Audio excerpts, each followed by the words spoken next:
प्रणाम भाइयों, ओम शांति। ये देखिए भाइयों, भव्य दर्शन नर्मदा नदी का। यह है नर्मदा नदी, मध्य प्रदेश उज्जैन के पास स्थित है। ये देखिए,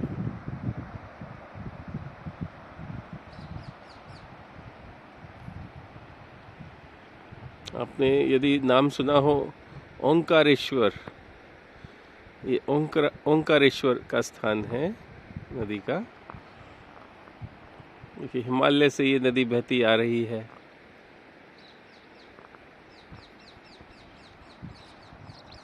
क्या परमात्मा की व्यवस्था है, देखिए भाइयों। ये जड़ी बूटियों से निर्मित श्वेत शीतल जल हमारे घर तक बहता हुआ देखिए कहाँ तक आ जाता है।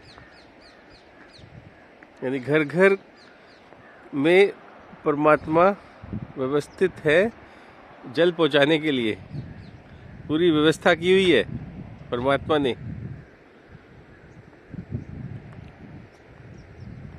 हिमालय से सागर तक।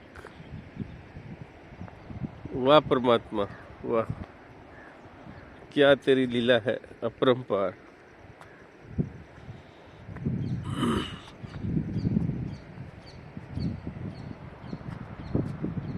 वाह भाई।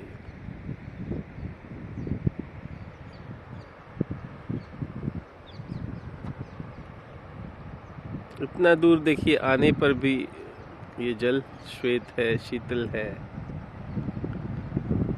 हजारों किलोमीटर दूर से ये जल आया है और गुजरात होते हुए ये नदी सागर में मिल जाएगी।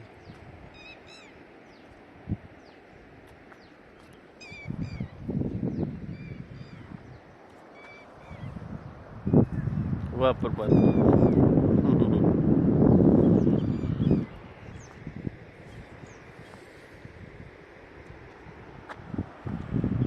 अनुभव कीजिए यहाँ नर्मदा नदी का ये तट, ये शीतलता, ये मधुरता, ये कल कल बहता हुआ जल नर्मदा का। यूं ही नहीं, इसको हम माँ कहते हैं। नदियों को माँ हमने इसलिए कहा है कि ये हमारा पालन पोषण करती हैं। जल के बिना तो देखिए जीवन ही नहीं है, जल ही जीवन है। ये जीवन देखिए परमात्मा कहाँ कहाँ से कहाँ कैसे कैसे पहुँचाते हैं। ये वायु देखिए, हर स्थान पर वायु है। वायु के बिना प्राण नहीं है। वाह परमात्मा, तेरी लीला अपरंपार।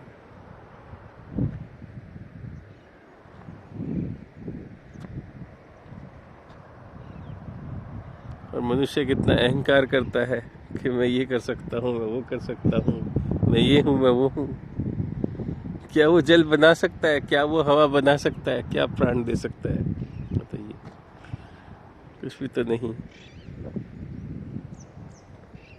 परमात्मा की व्यवस्था के आगे सब फेल है। इसलिए भाइयों, परमात्मा को याद करो, निरंतर याद करो। वही है हमारी माता, वही है पिता, वही है बंधु, वही है सखा। मित्र भी वही है, सखा भी वही है, दोस्त भी वही है, भाई भी वही है, माता भी वही है, पिता भी वही है। तो उसको आप निरंतर याद करें, भूले नहीं।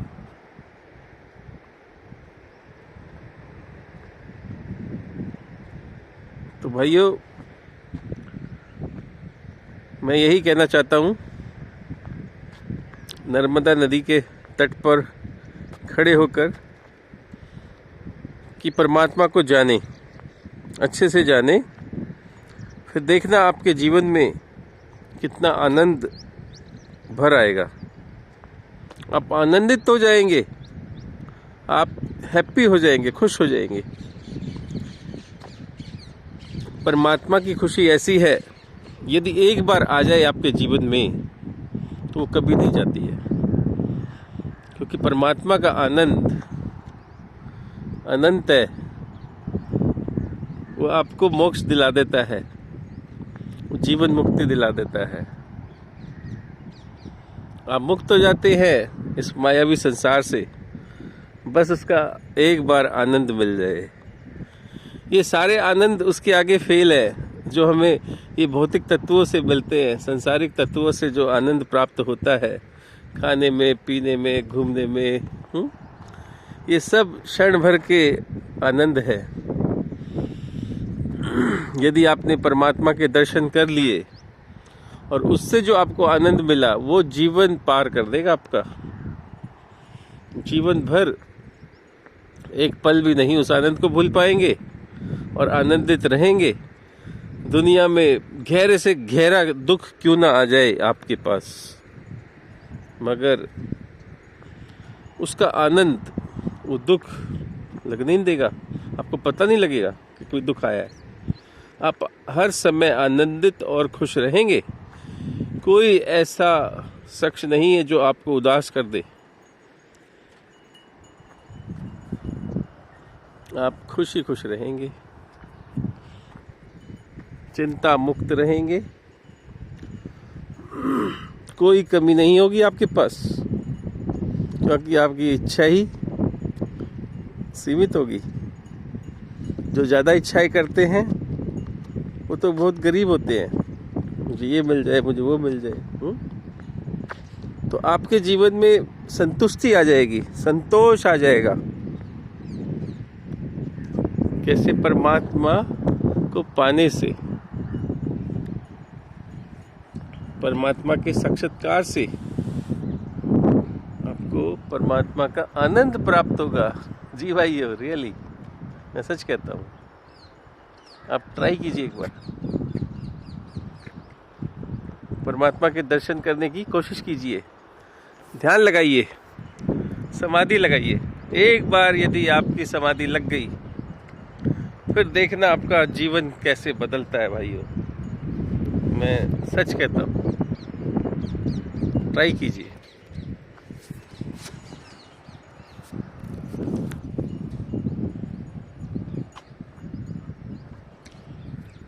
ये समाधि निरंतर अभ्यास से लगती है भाइयों। आपको निरंतर अभ्यास करना होगा। अपने अंदर सात्विक गुण लाने होंगे। रजगुण और तम गुण पर नियंत्रण करना होगा। आपको यदि नियंत्रण हो गया रजोगुण और तमोगुण पर, तो सात्विकता उभर आएगी।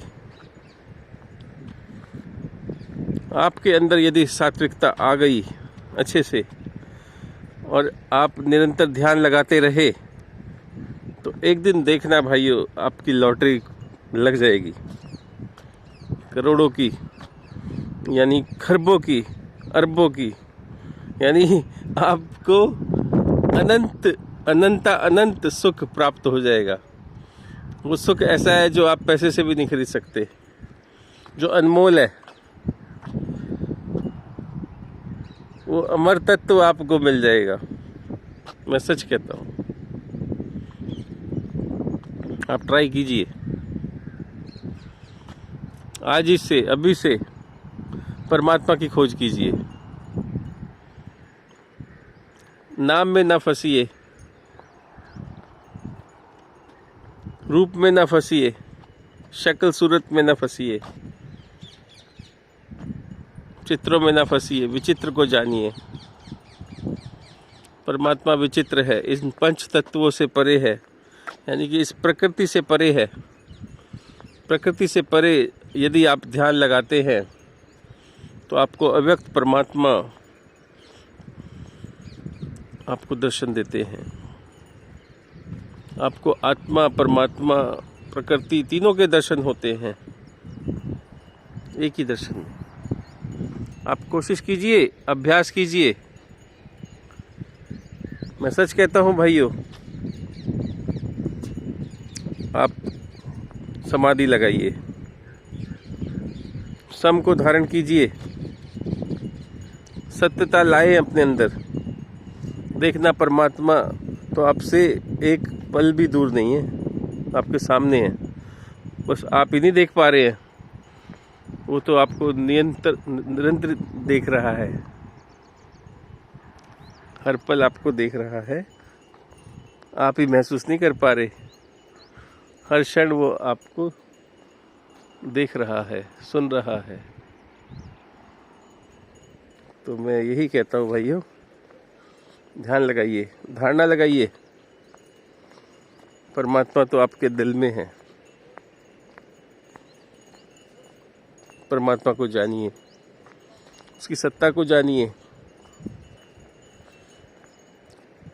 वो बहुत न्यायकारी है, बहुत दयालु है, वो आनंद का सागर है, वो प्रेम का सागर है, वो सुख का सागर है, आनंदमयी है। उससे लगन लगाइए, देखना आपका जीवन कितना सुखी हो जाएगा, आप आनंदित हो जाएंगे। देखना जीवन में कैसे बदलाव आता है, आपको पता लग जाएगा। ये संसारिक मोह का बंधन छोड़िए भाइयों, कुछ नहीं रखा संसार में। संसार के आकर्षणों से दूर जाइए। यदि आपको परमात्मा मिल गए तो ये संसार भी आपको इतना सुंदर लगेगा, इतना अच्छा लगेगा कि आप भयभीत हो जाएंगे। कहोगे कि मैं कहाँ फंसा था, किन चक्करों में फंसा था। जैसे मैंने ध्यान लगाया, मेरा सारा भय निकल गया। मैं तो अमर हो गया। मेरे को तो सारे दुख और सारे डर खत्म हो गए। तो इंसान जब भयभीत होता है, दुखी होता है, कष्टों में होता है, तो भगवान को याद करता है, अपने आराध्य को याद करता है। लेकिन जब वो मिल जाता है तो उसका सारा भय निकल जाता है, भय मुक्त हो जाता है। तो इसी तरह सबसे सर्वशक्तिमान, सबसे शक्तिशाली इस धरा पर एक परमात्मा ही है, जिसे हम ध्यान के द्वारा पा सकते हैं, और कोई रास्ता नहीं है पाने का। फिर देखना भाइयों, परमात्मा के मिलने से आपके अंदर धर्म उत्पन्न हो जाएगा, आप धार्मिक बन जाएंगे। धर्म आ गया यदि आपके अंदर, तो फिर देखना आप कितनी अच्छी सेवा करते हैं इस दुनिया की।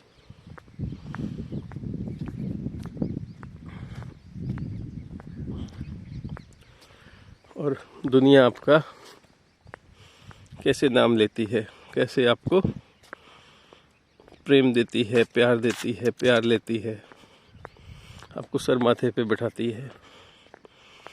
वैसे तो दुनिया देखिए बहुत सेवा करती है, पर लोग कहते हैं सेवा करेंगे तो परमात्मा मिलेंगे। ऐसा नहीं है। यदि परमात्मा मिलेंगे तब आप सेवा कर पाओगे सच्ची, नहीं तो जो भी लोग सेवा कर रहे हैं वो सिर्फ एक दिखावा है, वो पाने की इच्छा से सेवा करते हैं।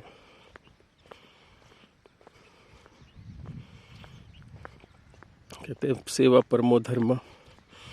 तो जब आपके अंदर धर्म आएगा, सेवा अपने आप हो जाएगी।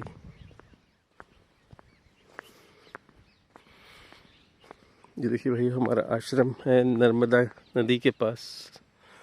बगीचे हैं हमारे, देखिए। सब परमात्मा की देन है।